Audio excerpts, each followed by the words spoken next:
There is a country in the Middle East that did not exist before 1921. It was not born out of a revolution. It was not forged through centuries of shared identity. It was drawn on a map in a hotel room by a handful of British officials who had never lived there, who could barely pronounce the names of the tribes they were about to govern, and whose primary concern had nothing to do with the people inside those borders.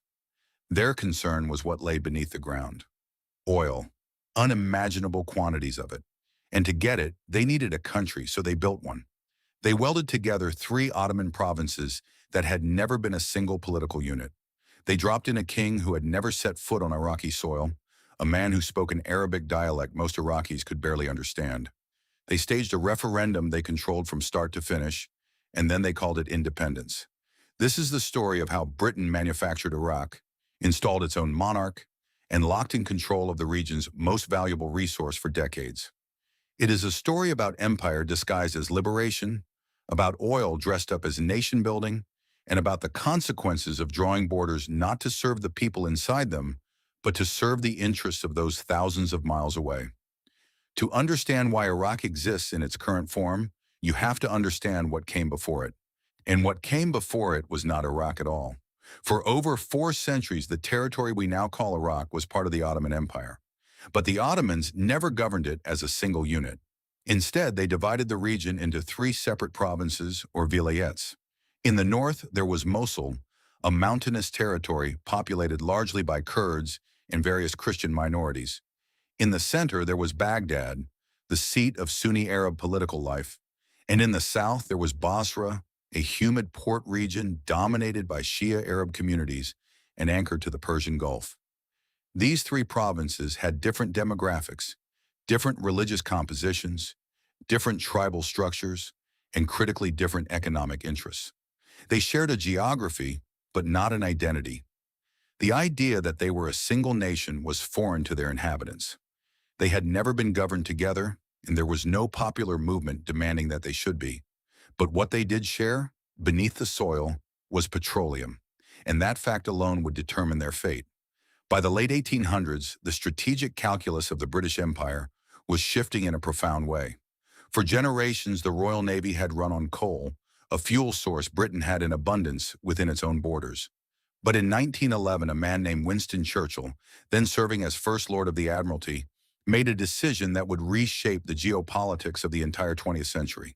He ordered the conversion of the Royal Navy from coal power to oil power. The reasoning was straightforward. Oil-powered ships were faster, had greater range, and required smaller crews to fuel. But there was a catch, and it was an enormous one. Britain had almost no domestic oil supply. It would need to secure petroleum from abroad, and not just secure it, but control it completely. This was not a casual preference. It was an existential, strategic imperative. Whoever controlled the oil supply controlled the ability to project military power across the oceans.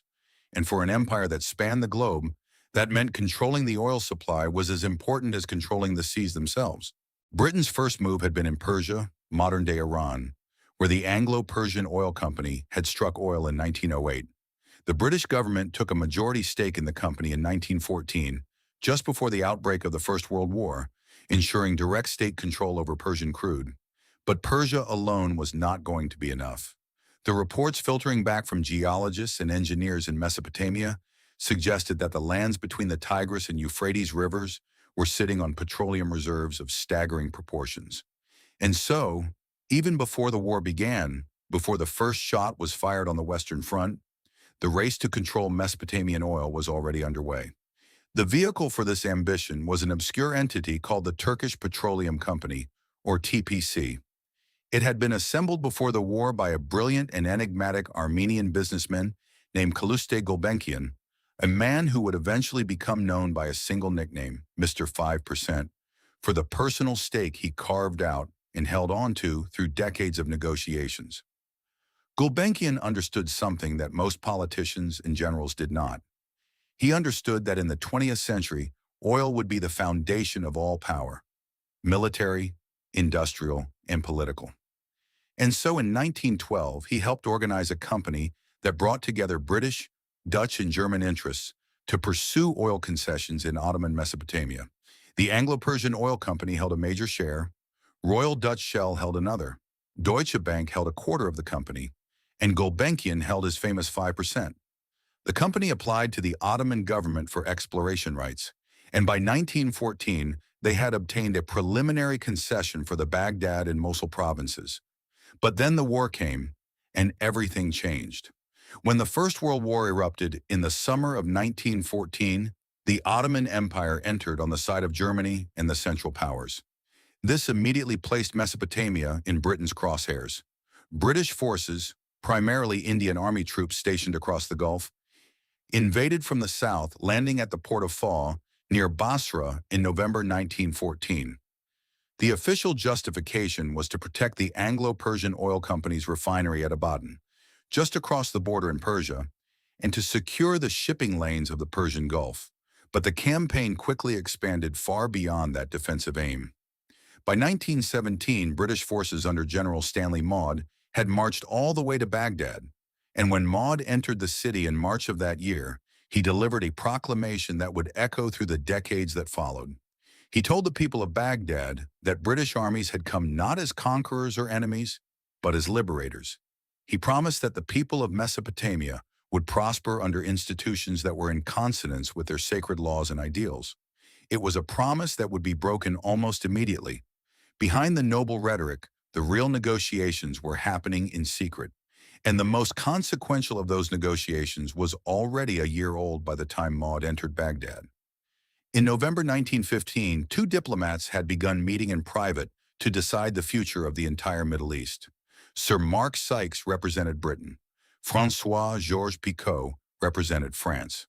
Their task was to carve up the Ottoman Empire before it had even fallen. The resulting agreement, which was signed in May 1916 and kept secret from the Arab populations whose futures it determined, drew lines across a map with stunning audacity. France would receive direct control over coastal Syria and Lebanon, and a sphere of influence stretching inland. Britain would receive direct control over southern Mesopotamia, including Basra and Baghdad, along with the ports of Haifa and Acre on the Mediterranean coast. A vast area between these zones, encompassing much of modern Jordan and parts of Iraq, would theoretically be left for an independent Arab state or confederation, but divided into French and British spheres of influence. Palestine would be placed under international administration due to its religious significance, and Russia, still an ally at the time, was promised portions of eastern Anatolia. What is critical to understand about the Sykes-Picot Agreement is what it did not include. There was no consultation with the people living in these territories. There was no consideration of ethnic, tribal, or sectarian boundaries. There was no mechanism for self-determination. The agreement was an exercise in imperial cartography, drawing lines that served the strategic and economic interests of two European powers, with no regard for the human consequences. And those consequences would be catastrophic. The agreement was also a betrayal. While Sykes and Picot were dividing up the map in London and Paris, Britain was simultaneously making promises to Sharif Hussein bin Ali of Mecca, the guardian of Islam's holiest cities, and a man of enormous prestige across the Arab world. Through a series of letters exchanged between Hussein and Sir Henry McMahon, the British High Commissioner in Egypt, between 1915 and 1916, Britain promised to support Arab independence in exchange for Hussein launching a revolt against the Ottoman Empire. The correspondence was deliberately vague about the exact boundaries of the future Arab state, but the intent was clear enough. The Arabs would fight, and in return, they would be free, and fight they did. In June 1916, Hussein launched the Arab Revolt, a guerrilla campaign against Ottoman forces that would be immortalized in the West through the figure of T.E. Lawrence, the British intelligence officer who embedded himself with Arab forces and became known as Lawrence of Arabia. Lawrence himself was deeply conflicted. He knew about the Sykes-Picot Agreement and understood that the promises being made to the Arabs were hollow. Years later, he would write that he had gone through the war riddled with guilt, knowing that Britain would not honor its commitments. The Arabs fought bravely. They tied down Ottoman forces, disrupted supply lines, and helped the British advance through the Levant. And when the war ended, they expected to be rewarded with the independence they had been promised. Instead, they got the conference at San Remo. In April 1920, the victorious Allied powers gathered in the Italian coastal town of San Remo to finalize the division of the Ottoman Empire. The conference codified what Sykes-Picot had sketched. France was awarded mandates over Syria and Lebanon. Britain was awarded mandates over Palestine and Mesopotamia. The mandate system was, in theory, a form of international trusteeship.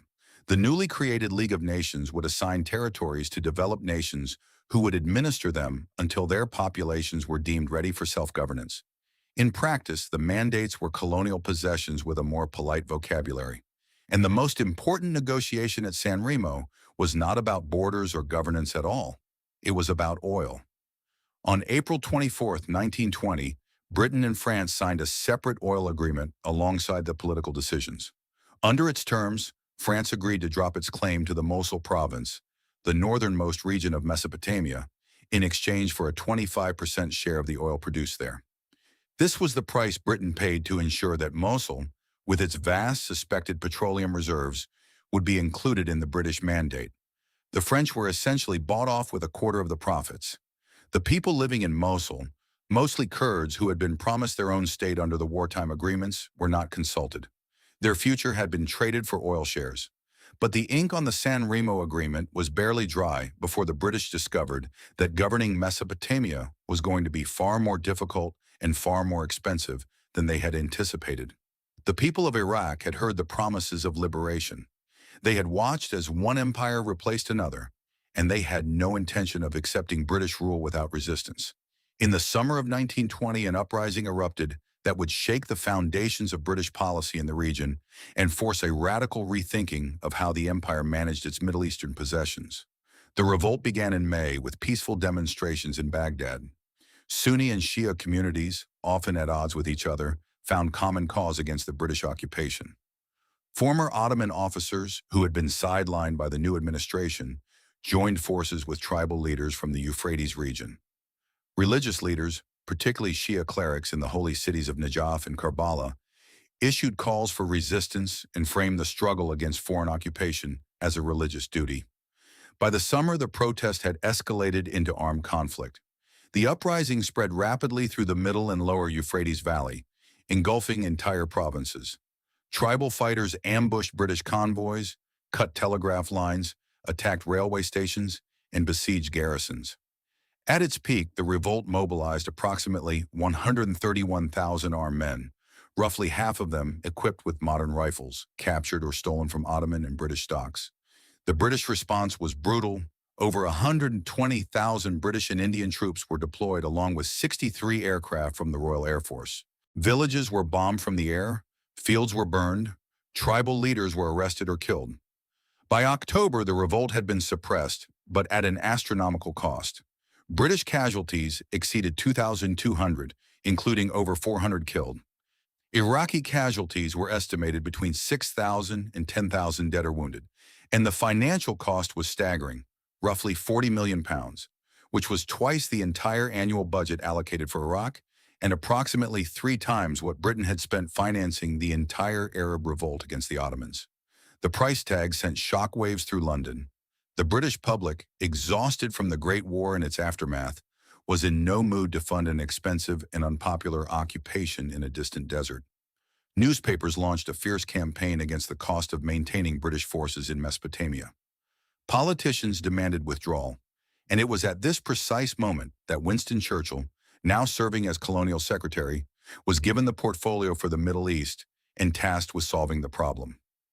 Churchill's mandate was clear: maintain British control over Iraq's strategic assets, particularly the oil, while drastically reducing the financial and military burden on the British taxpayer.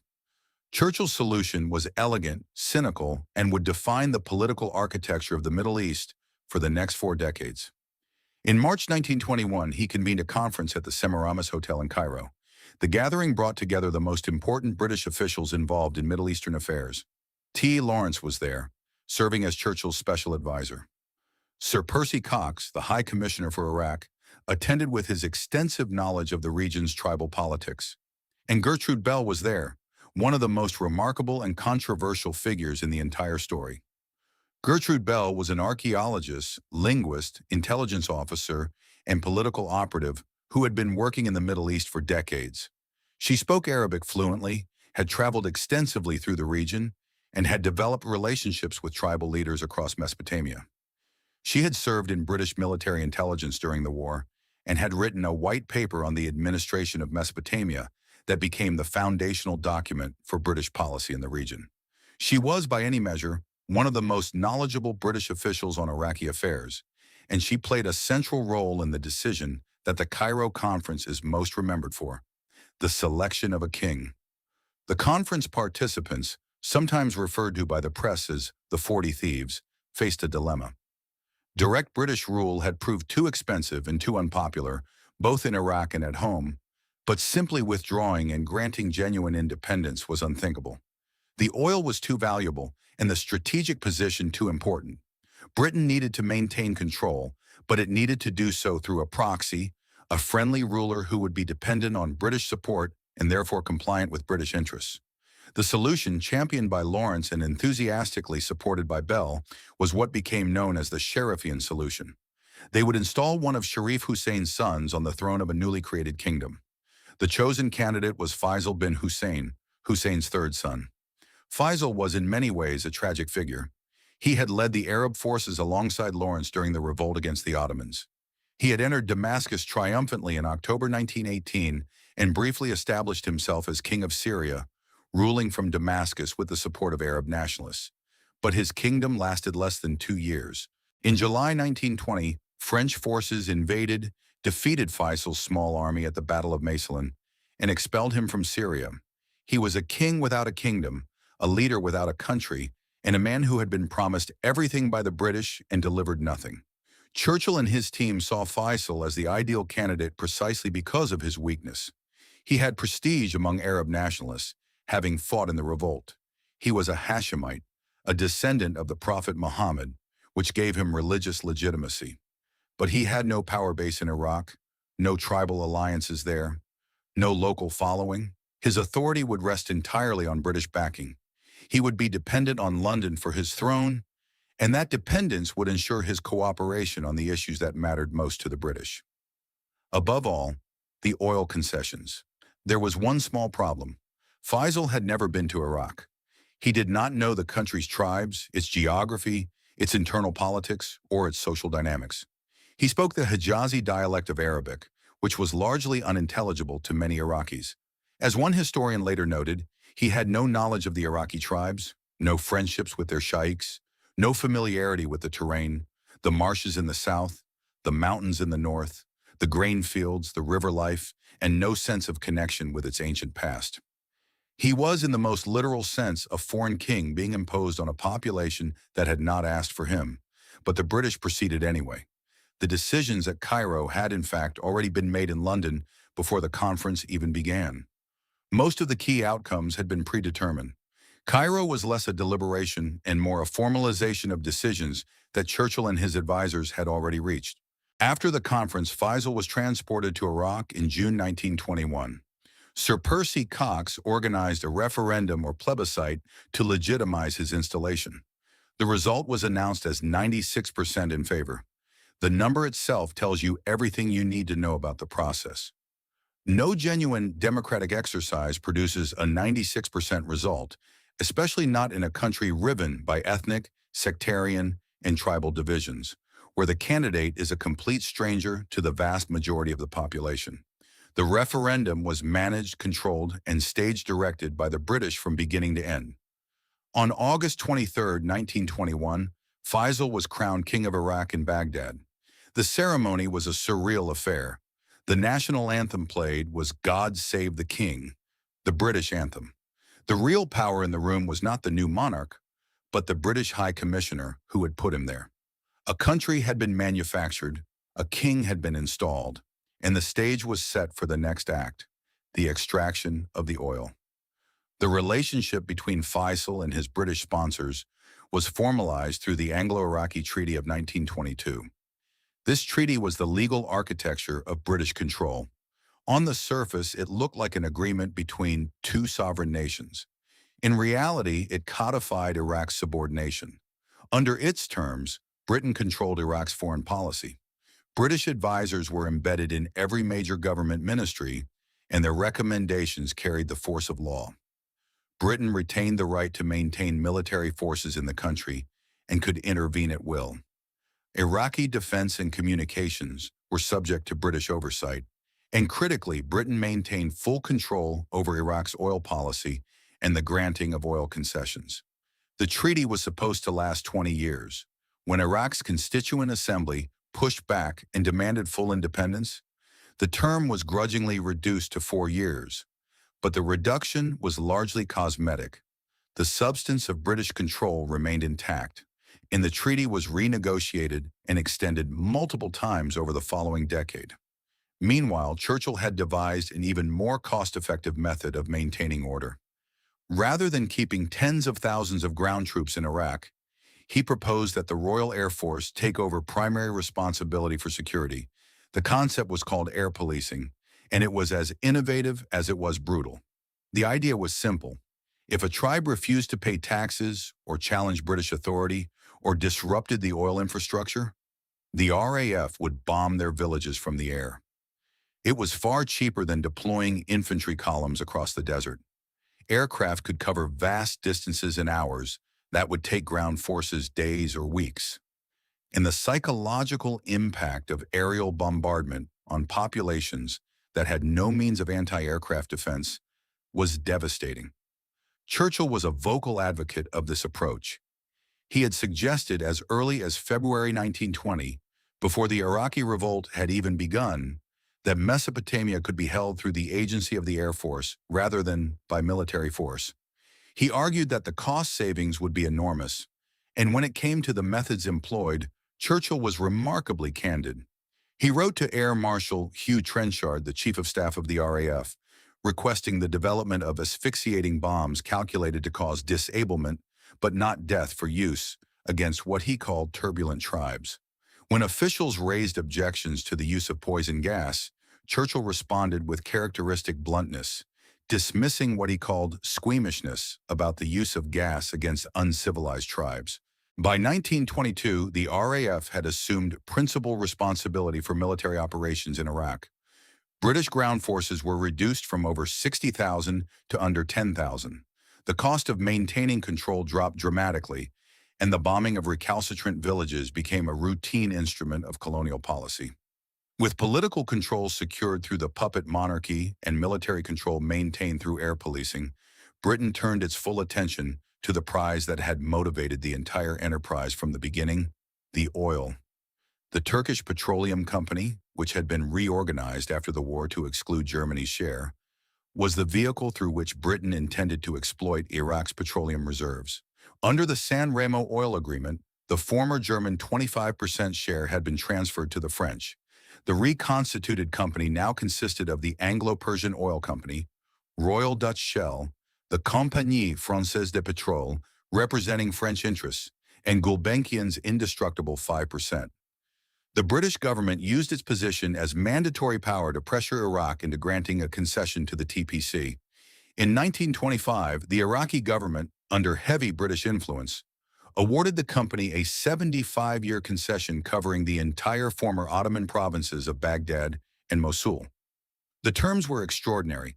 Iraq would receive a flat royalty per ton of oil produced, paid in British pounds, but would have no ownership stake in the company, no seat on its board, and no meaningful say in how the oil was extracted, transported, or sold. The concession was, in effect, a colonial extraction agreement dressed up as a commercial contract, and on October 15, 1927, the drilling team hit oil near the city of Kirkuk. What they found was not a modest deposit. It was a gusher of such force that it took days to bring under control. Enormous quantities of crude oil shot into the air, flooding the surrounding terrain. The Kirkuk field proved to be one of the largest and most productive oil deposits ever discovered. The suspicions that had driven British policy for over a decade had been confirmed in spectacular fashion. Iraq was sitting on an ocean of petroleum, and thanks to the concession agreement, the profits would flow overwhelmingly to London, The Hague, and Paris, not to Baghdad. The discovery of oil at Kirkuk accelerated the finalization of the TPC's ownership structure. In July 1928, the shareholders signed a formal agreement that divided the company into roughly equal quarters. the Anglo-Persian Oil Company, Royal Dutch Shell, the Compagnie Française de Pétrole, and the Near East Development Corporation, which represented the interests of five major American oil companies who had demanded entry into the consortium, each held approximately 23.7%. Gulbenkian retained his 5%, though it was now non-voting. The company was reorganized as a non-profit entity registered in Britain that produced crude oil for a fee on behalf of its parent companies. It was explicitly prohibited from refining or marketing oil for export to prevent any competition with its parent company's global operations. Iraq's oil was to be extracted at Iraq's expense, shipped out of Iraq, and refined and sold by foreign corporations for foreign profit. In 1930, with Iraq's independence from the Mandate formally approaching, a new Anglo-Iraqi treaty was negotiated under Prime Minister Nouri al-Said, a figure who would become the most prominent symbol of British-aligned governance in Iraq. The treaty granted Iraq formal independence and membership in the League of Nations, which it achieved on October 3, 1932, becoming the first Arab country to join the international body. But the independence was, in many respects, nominal.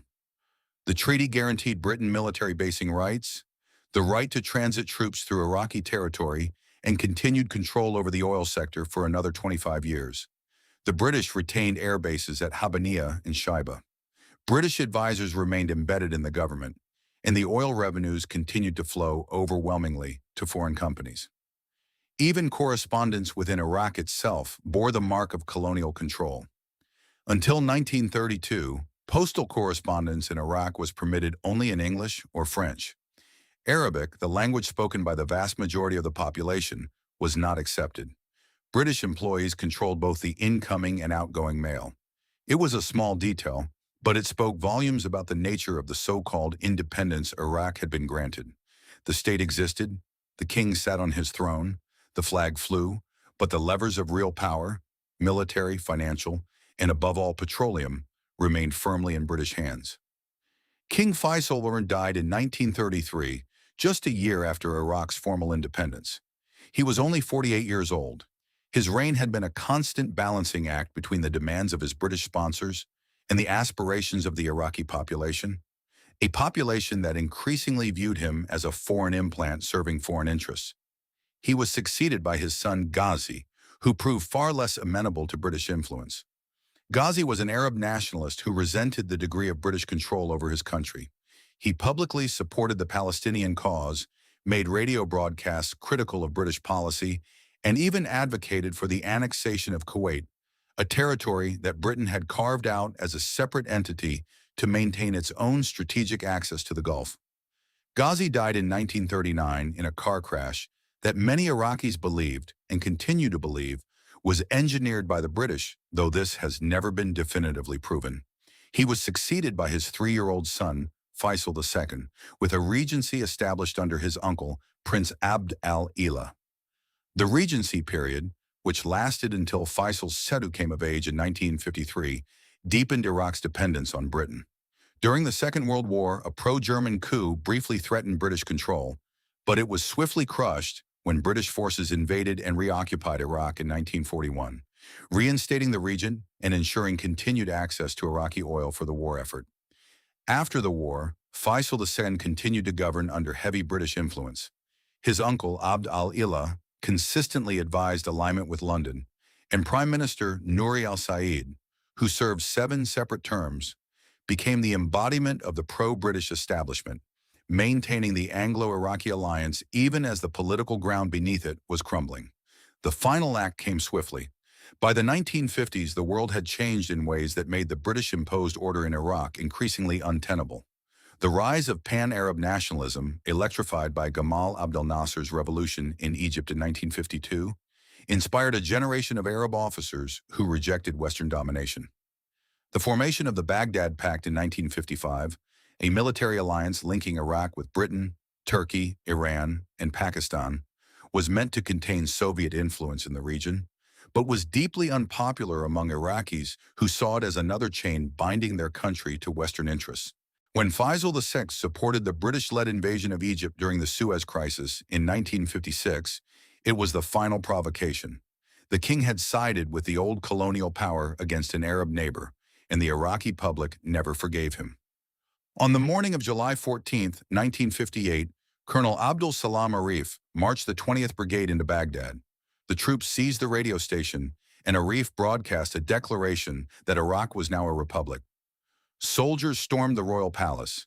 King Faisal II, just 23 years old, was captured in the palace courtyard along with his uncle Abdallah and other members of the royal family. They were ordered to face the wall, and then they were shot. The young king's body was dragged through the streets. Prime Minister Nouri al-Said attempted to flee disguised as a woman. He was captured the following day and killed. His body was repeatedly run over by vehicles in the street. The Hashemite monarchy that Britain had installed 37 years earlier was annihilated in a single morning. The new republic, led by General Abdul Karim Qasim, immediately distanced Iraq from the Western Alliance. The Baghdad Pact was abandoned. British forces were ordered to leave. And in 1972, the Iraq Petroleum Company, the direct descendant of the Turkish Petroleum Company that had been the instrument of British oil control for half a century, was nationalized. Iraq's oil finally belonged, at least in name, to Iraq. But by then, the damage had been done. The borders drawn in hotel rooms by colonial officials had created a state that was fractured along every possible fault line. The sectarian divisions between Sunni, Shia, and Kurdish populations that had been papered over by the monarchy and later by the brutal authoritarianism of the Ba'athist regime remained as deep and volatile as ever. And here is the part that matters most for anyone watching today. The consequences of Britain's creation of Iraq did not end with the fall of the monarchy or the nationalization of oil. They echoed through every subsequent crisis. The Kurdish question, the aspirations of a people who were promised a state and then denied one to keep the oil within British-controlled borders, has fueled conflict for over a century. The Sunni-Shia divide, deepened by decades of Sunni minority rule under a system designed to keep a loyal elite in power, would eventually explode in the sectarian civil war that followed the American invasion in 2003. The very borders of the country, drawn without regard for ethnic or sectarian realities, have been challenged by every insurgency, every civil conflict, and every external intervention since 1921. What Britain did in Iraq was not unique. It was part of a broader pattern of imperial behavior that shaped the entire modern Middle East. The same logic that created Iraq also created Jordan, carved Lebanon out of Syria, established the Mandate in Palestine, and drew the borders of Kuwait. In each case, the driving forces were the same: strategic positioning, resource extraction, and the maintenance of European power.